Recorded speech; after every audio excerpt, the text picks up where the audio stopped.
Poco tiempo antes de morir, Jacques Derrida escribió un texto en cuyo título se pregunta y afirma: ¿cómo no temblar? Cuando las palabras se acomodan con las cosas, entonces vivimos estables, tranquilos, confiados. Vivimos en orden. Pero cuando las palabras se desencajan de las cosas, ¿cómo no temblar? Deconstruir es una manera de desligar a las palabras de las cosas, de desanudar su aparente atadura, de interrumpir el buen funcionamiento de la realidad, de hacer estallar toda obviedad. Deconstruir es provocar un estremecimiento cuando nuestra experiencia del orden está fuera de quicio. ¿Cómo no temblar?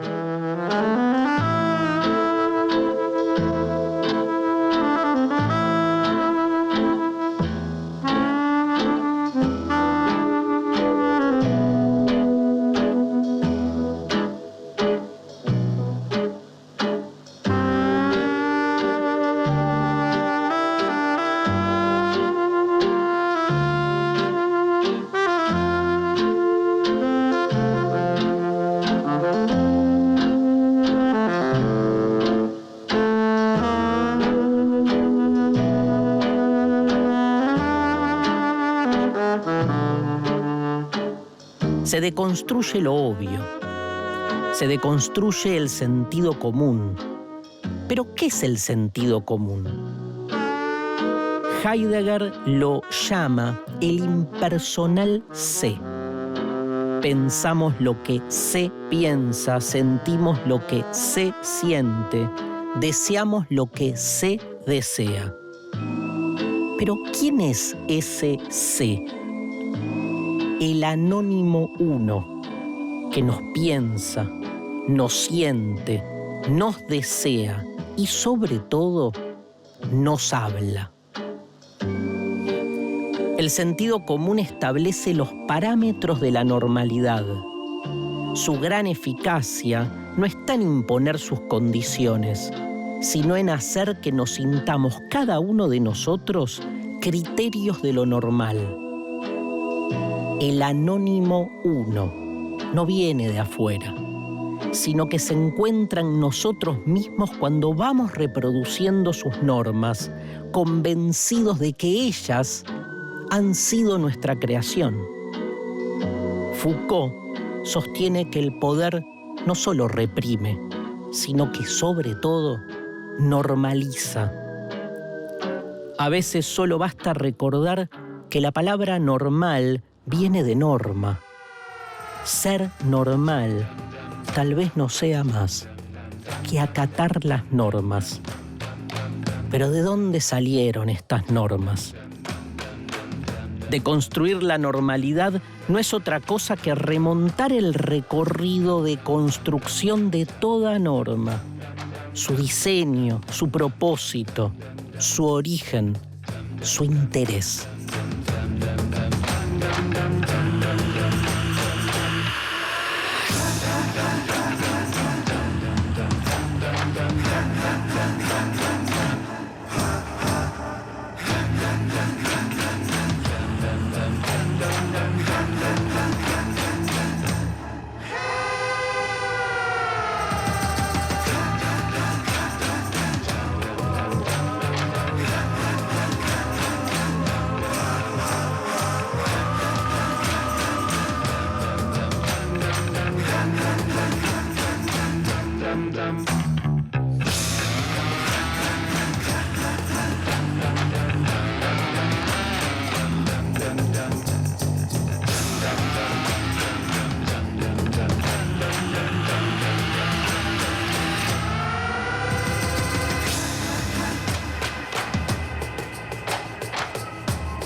El término deconstrucción es introducido por el filósofo Jacques Derrida y refiere específicamente a vislumbrar los modos conflictivos en que está construido nuestro lenguaje. Pero con el tiempo fue trascendiendo su procedencia textual y se fue volviendo una categoría política de desarticulación identitaria. Lo que al principio resultaba una propuesta de lectura divergente de los textos, se fue volviendo una lectura divergente de la identidad. El pasaje es más que evidente. Deconstruir la identidad es ir comprendiendo el armado de ese texto tan particular que somos nosotros mismos.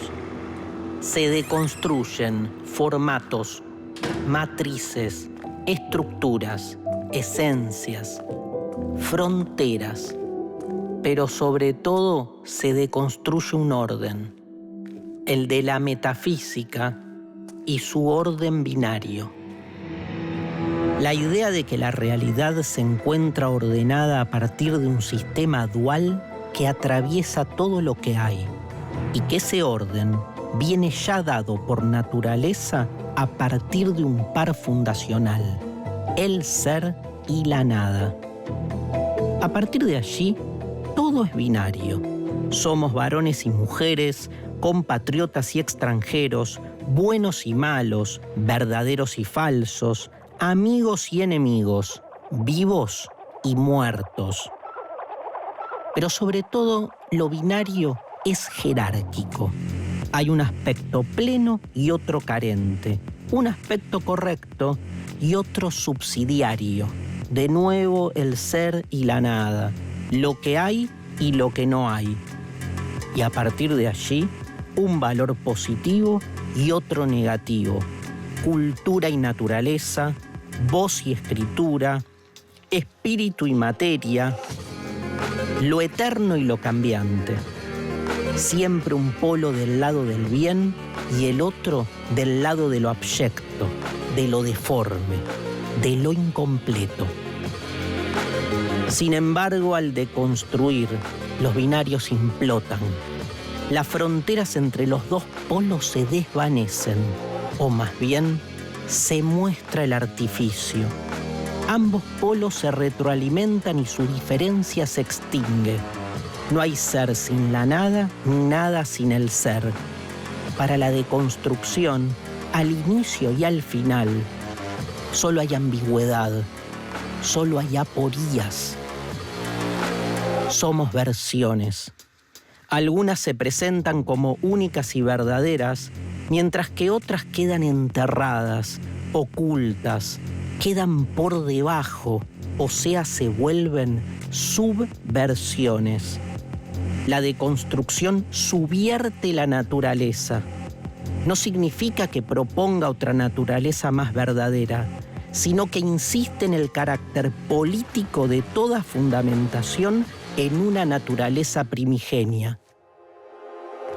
Decir que nada es natural no es negar la naturaleza, sino comprender que siempre todo fenómeno natural se encuentra inscripto en una red de significados previos que lo ubican de acuerdo a una conveniencia, de acuerdo a un orden. La palabra jerarquía etimológicamente significa justamente eso, de acuerdo a un orden. Deconstruir no es destruir, sino emancipar todas las otras versiones excluidas. Deconstruir es desarmar. Pero, ¿qué se desarma?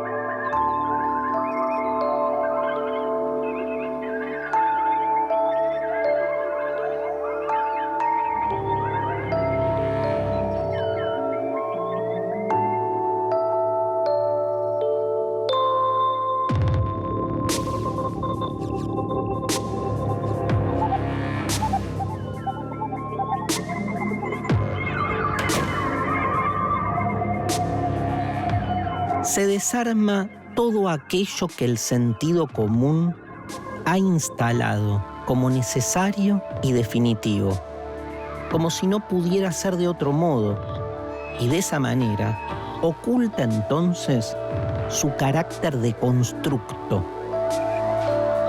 Todas las ideas que creemos tienen su historia, tienen su ensamblaje, su disputa, y sin embargo se nos aparecen como macizas, como esenciales, como atemporales, como definitivas. Deconstruir es hacer filosofía a martillazos. Por ejemplo, deconstruir el amor no es destruir el amor, sino comprender que hay otras formas de amar por fuera del ideal romántico del amor que nos contiene y nos disciplina.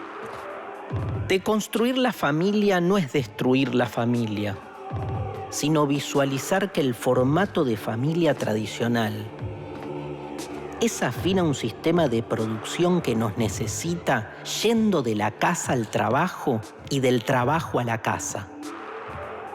O de construir la monogamia no es estar en contra de la pareja, sino entender que la monogamia no es una cuestión afectiva, sino una cuestión política.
Así, la deconstrucción invierte el peso de la búsqueda de la identidad.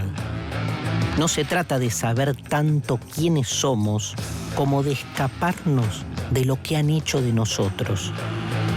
Si la identidad se revela como un mito, o más bien como una imposición, entonces comprender quiénes somos es una práctica de emancipación. Es que no se trata de fundar identidad, sino de desidentificarnos. Porque siempre ya fuimos algo, varones o mujeres, nativos o extranjeros, ricos o pobres. Pero sobre todo, siempre ya fuimos un binario excluyente. Pero lo más abismal y a la vez liberador es que tampoco hay un sujeto de la deconstrucción, ya que el sujeto también es un efecto. Cuando Nietzsche postula que no hay hechos sino interpretaciones, concluye afirmando que interpretar no es un hecho subjetivo, ya que la misma subjetividad también es una interpretación. Asistimos al poder de estructuras que se van desplegando, pero de las que, sin embargo, en sus implosiones y fisuras, podemos desplazarnos y escapar.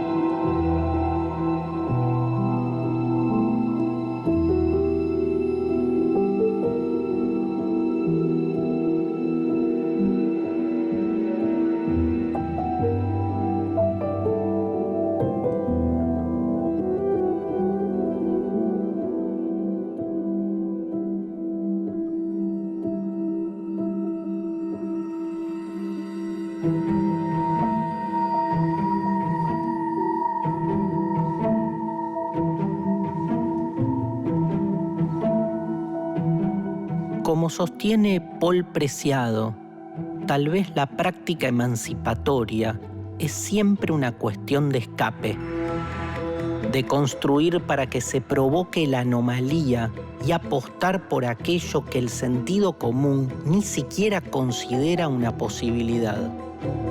Es que al final de la deconstrucción no hay un final, sino un ejercicio inagotable de escapes permanentes.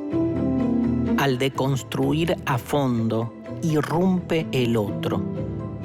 Y el otro nunca es un punto de llegada, sino el asedio incesante de la inquietud infinita.